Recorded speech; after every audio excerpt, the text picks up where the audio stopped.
lunar splash surprised everyone, including NASA scientists. They expected to find just teaspoons of water. Instead, we found maybe about a dozen of these 2-gallon buckets worth of water. And liftoff. In October, NASA sent a spacecraft hurtling into a crater near the moon's south pole. Special cameras recorded the mile-high plume of debris.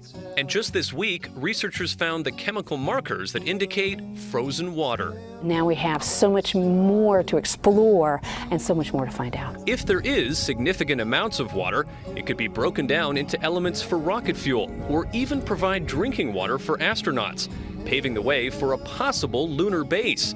But that's still well beyond the horizon. It's one thing to know ice exists on the moon. It's another thing to be able to get it out of the ground in quantities that are usable. Still, it's a giant leap from the supposedly dusty, dry moon Neil Armstrong and Buzz Aldrin visited 40 years ago. This is not your father's moon.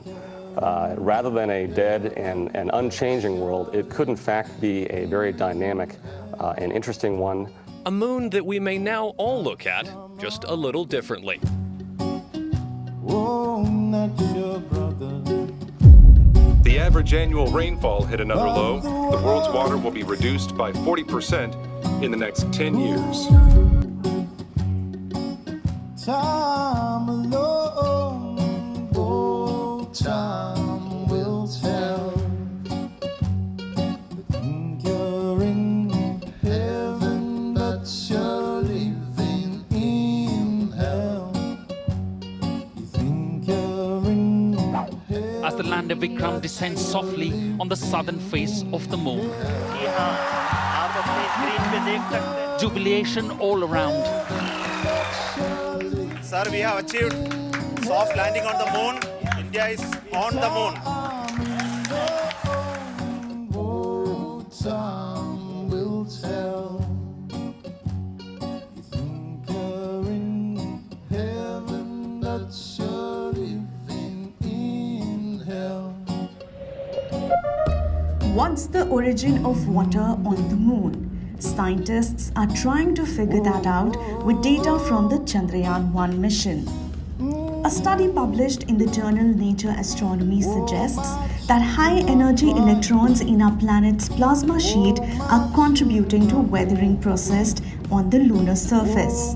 This may have even aided the formation of water there. The magnetosphere plays an important role in protecting Earth from space weather and radiation from the sun. The solar wind pushes this magnetosphere and reshapes it. It makes a long tail on the night side, similar to what happens to comets.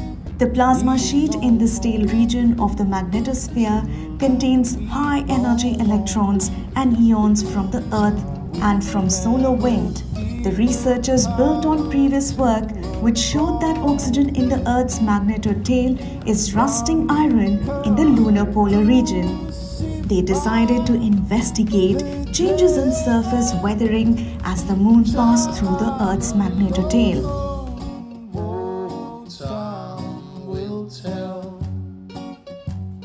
You think you're in heaven, but you're living in hell. You think you're in heaven, but you're living in hell. You think you're in heaven, but you're living in hell.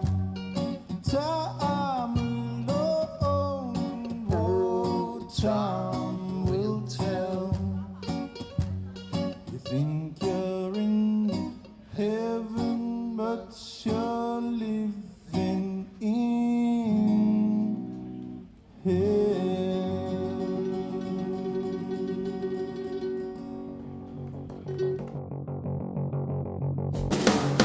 They expected to find just teaspoons of water. Instead, We found maybe about a dozen of these 2-gallon buckets worth of water. and just this week, researchers found the chemical markers that indicate frozen water.